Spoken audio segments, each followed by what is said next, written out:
성경에 보면 예수님은 자주 비유로 말씀하셨습니다. 오늘 본문은 포도원의 주인과 그 포도원을 경작하는 사람들의 이야기를 가지고 우리가 포도원 주인 되시는 하나님에 대하여 어떤 자세를 가지고 살아야 하는가를 이야기하고 있습니다. 오늘 본문의 포도원의 비유의 말씀을 통해서 오늘 우리에게 주시는 진리의 말씀이 무엇일까요? 첫째로, 하나님은 포도원의 주인이십니다. 오늘 성경 본문을 읽어보면 주인은 포도원을 만들었습니다. 그리고 그 포도원을 농부들에게 새로 주었습니다. 주인은 농부들에게 그 포도원을 새로 주고 그들의 소출에서 얼마는 그들이 사용하고 얼마는 주인에게 수익을 나누어 주기를 기대한 것입니다. 포도원의 주인은 하나님을 의미합니다. 포도원은 세상을 의미하고 농부는 이 세상을 살아가는 사람들입니다. 하나님은 세상을 창조하셨지요. 그리고 그 세상을 사람들에게 맡긴 것입니다. 하나님은 사람들이 하나님이 맡긴 포도원을 잘 돌보고 열매 맺기를 원하신 것입니다.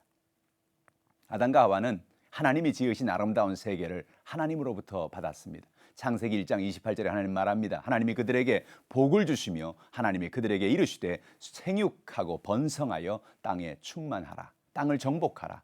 바다의 물고기와 하늘의 새와 땅에 움직이는 모든 생물을 다스리라 하시니라 라고 말씀했습니다. 하나님은 아담과 하와에게 복을 주시고 그들에게 맡긴 포도원을 잘 돌보기를 원하신 것입니다. 그러나 아담과 하와는 하나님이 맡기신 포도원을 잘 돌보지 못하고 하나님께 불순종하는 범죄를 하고 말았습니다. 하나님은 아브라함을 세우셔서 이스라엘 백성들에게 가나안 땅을 선물로 주신 것입니다.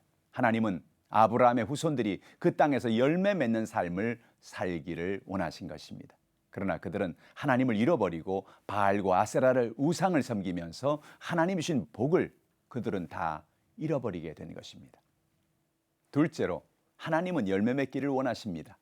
주인은 농부들로부터 포도 수확의 일부를 나누어 받기를 원했습니다. 이것은 하나님이 우리에게 포도원이 열매를 맺게 하셔서 그 열매를 하나님께 돌려드리기를 원하시는 것을 말합니다. 하나님 우리 인생을 통해서 맺기 원하는 열매가 무엇일까요? 하나님 우리에게 구원의 열매를 맺기 원하시는 것입니다. 그래서 하나님은 예수님을 이 땅에 보내셔서 우리의 모든 죄를 짊어지시고 죽으시고 부활하심으로 우리의 모든 죄를 용서해 주셨습니다. 우리에게 구원의 열매를 맺게 해 주신 것입니다. 오직 예수님의 그 보배로운 피로 우리는 구원의 열매를 맺게 된 것입니다. 베드로전서 1장 18절로 19절에 너희가 알거니와 너희 조상이 물려준 헛된 행실에서 대속함을 받은 것은 은이나 금같이 없어질 것으로 된 것이 아니요 오직 흠없고 점없는 어린 양 같은 그리스도의 보배로운 피로 된 것이라고 말씀하고 있는 것입니다. 하나님은 저주에서 자유케 되어 부요의 열매를 맺고 살기를 원하시는 것입니다.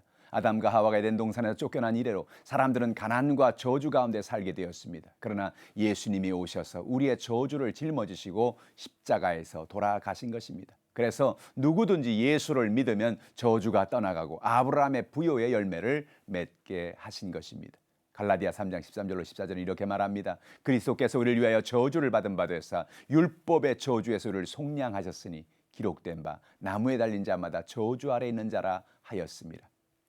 이런 그리스도 예수 안에서 아브라함의 복이 이방인에게 미치게 하고 또 우리로 하여금 믿음으로 말미암아 성령의 약속을 받게 하려 함이라라고 말합니다. 하나님 오늘 우리에게 질병의 치유의 열매를 맺기 원하십니다.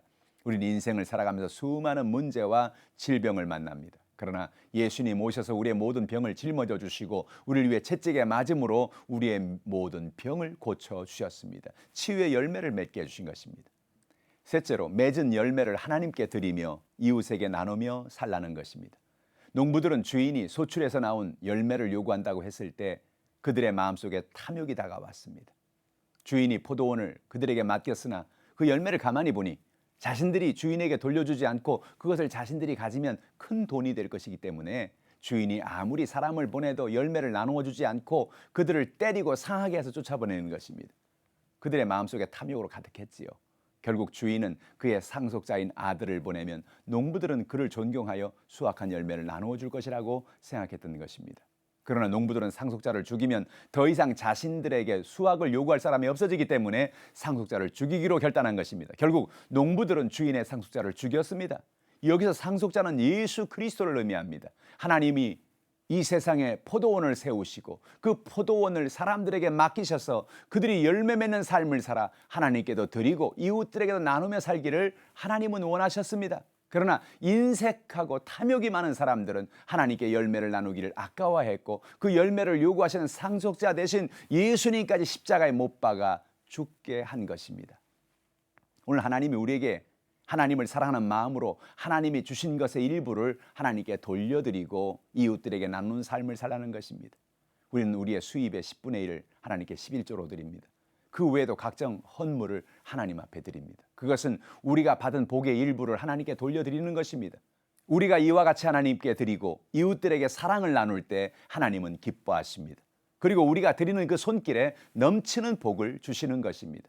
누가복음 6장 38절은 주라 그리하면 너에게 줄 것이니 곧 후이되어 누르고 흔들어 넘치도록 하여 너에게 안겨주리라. 너희가 헤아리는 그 헤아림으로 너희도 헤아림을 도로 받을 것이니라 라고 성경은 말씀하고 있습니다.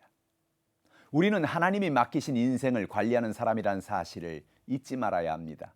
하나님 우리에게 맡기신 인생을 잘 관리해서 열매를 맺고 그 맺은 열매를 하나님께 돌려드리고 또 어려운 이웃들에게 사랑으로 베풀고 나누는 삶을 살아가는 저 여러분 되시기를 주님의 이름으로 축원합니다.